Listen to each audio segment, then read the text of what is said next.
Réaction de José Yango Wichiko, vice-président national et porte-parole de la PARECO, à l'article d'Alain Roumengue.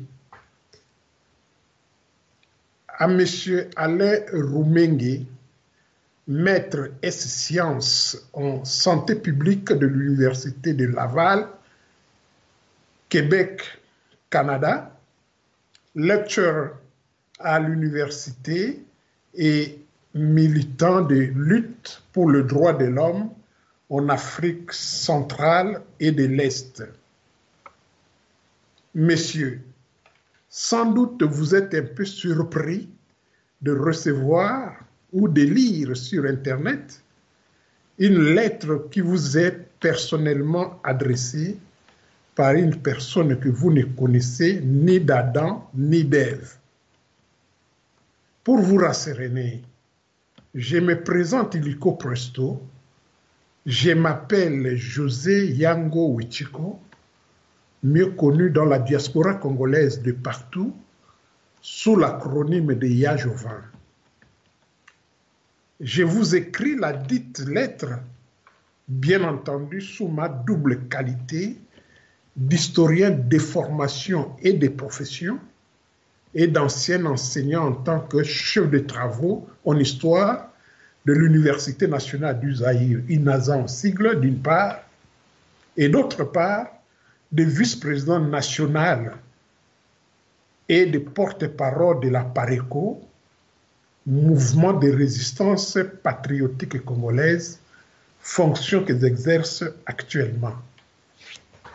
Messieurs, j'ai lu attentivement votre article publié ce 21 avril 2020 sur le site web et blog Eastern Congo Tribune sous le titre éminemment accrocheur de Ngbanda, quel traitement de choc pour son énième épisode de crise psychonévrotique. C'est pour vous une façon de venir à la rescousse de votre compatriote rwandais, Cédric Muyoboke Mudumiza, dont les textes avaient été totalement broyés par la solidité et la véracité de l'argumentation exposée par le président national de la PARECO. De prime abord, au regard de vos nombreux titres académiques affichés, j'espérais avoir affaire à un article solide qui contredirait, point par point, les arguments historiques de M. Honoré Ngbanda, président national de la PARECO.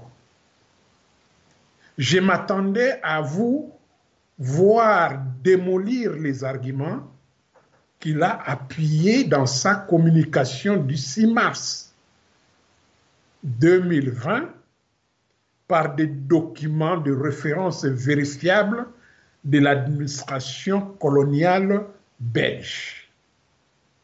Mais hélas, rien de tout cela. Monsieur Honoré Ngbanda, père de la résistance patriotique congolaise, répliquait ainsi sèchement à votre compatriote rwandais, autrement appelé Mounia Moulenge, Cédric Muyoboke Mudumiza, dont l'objet était manifestement d'entiber l'opinion nationale congolaise et internationale par ses élucubrations, ses falsifications éhontées de l'histoire de la RDC, ses fausses citations et autres mystifications. Messieurs, au fur et à mesure que je lisais votre fameux article, j'éprouvais un immense ennui et, disons-le, une grande déception tant la légèreté de votre texte était sidérante.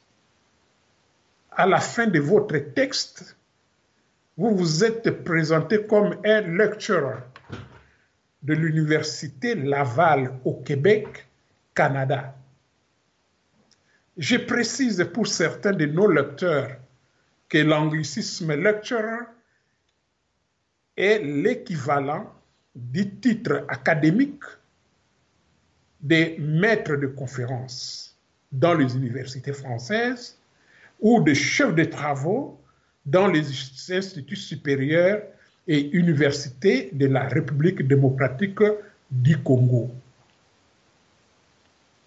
Je ne doute donc pas que ce titre académique soit régulièrement le vôtre. Cependant, permettez-moi de me poser la question de savoir pourquoi l'Office québécois de la langue française, l'équivalent québécois de l'Académie française en France,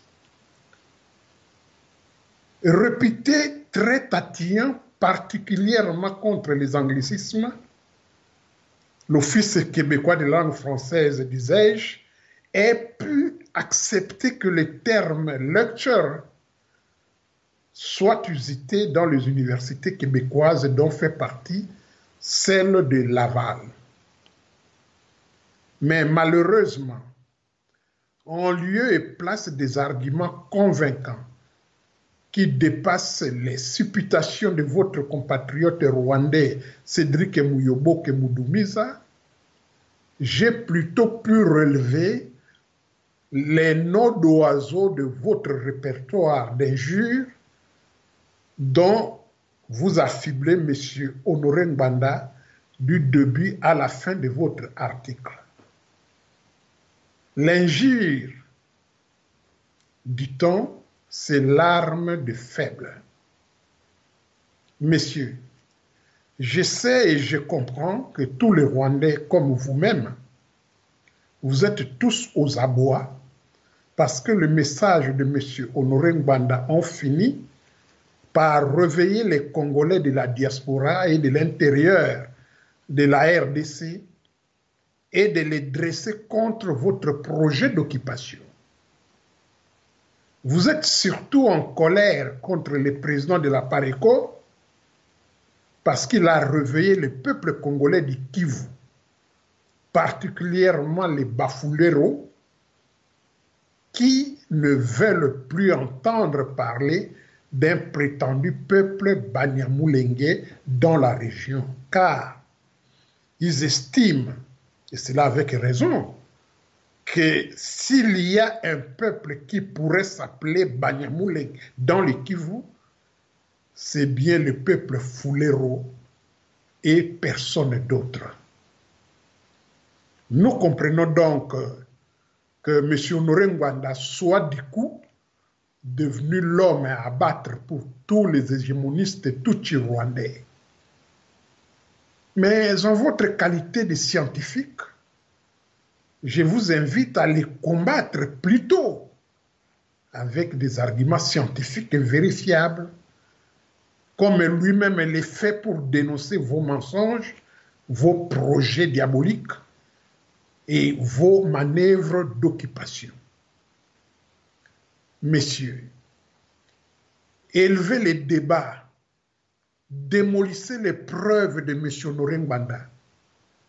Démontrez-lui par exemple que les communiqués officiels du délégué du Haut Commissariat des Nations Unies pour les réfugiés des années 1960, installant les réfugiés rwandais à Mulenge et leur interdisant de faire de la politique en RDC, est un faux document. Exhibez-nous un seul document historique ou administratif d'avant 1970, comme vous l'a demandé M. Honoré Ngbanda, document dans lequel on peut lire le mot Banyamulenge. Démontrez-nous que la lettre du 20 février 2004 de l'administrateur Théo Rugwiza, adressée à Azarias Ruberwa pour créer Minembwe et occuper les territoires congolais est un faux. Prouvez-nous que la lettre du 20 juin 1981 des représentants des populations originaires du Rwanda, au Zaïre, adressée au secrétaire général de l'ONU pour réclamer l'autodétermination des territoires congolais dans les Kivu est aussi un faux. Ne perdez pas votre temps, messieurs, à tenter de diaboliser M. Norengbanda auprès des Congolais en agitant à tort et à travers l'épouvantail du moboutisme.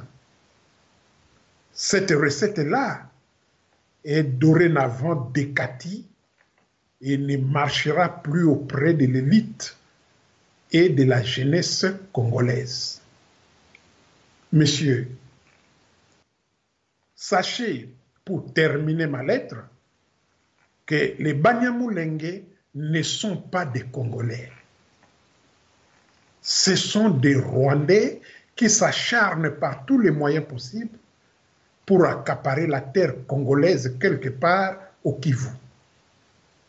Les pères de la résistance patriotique congolaise, M. Honoré Ngbanda, dénoncent inlassablement l'occupation rwandaise de notre pays depuis presque 2 décennies à ce jour, en mettant à nu toutes les stratégies et tous les stratagèmes, tant des Rwandais immigrés chez nous que ceux vivant au Rwanda. Votre obsession de nous ravir nos terres vous fait dire d'ailleurs à la fin de votre article que, je vous cite, dans son opiniâtreté paranoïaque, vous faites allusion ici à M. Honoré Ngbanda, dans son opiniâtreté paranoïaque, il n'a jamais compris que les Banyamulenge sont des Congolais à part entière et non entièrement à part, qui sont non seulement prêts à mourir pour leur patrie, mais aussi qu'ils savaient combattre pour cette cause. Yaya, moke ya mboloko maladité. Je ferme les guillemets. Sachez aussi que le peuple congolais, dans son ensemble, ne vous considérera jamais 1 centimètre carré de sa terre.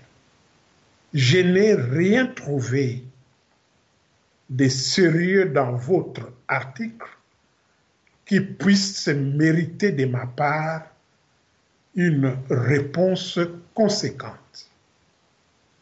Certes, l'histoire est une des sciences sociales,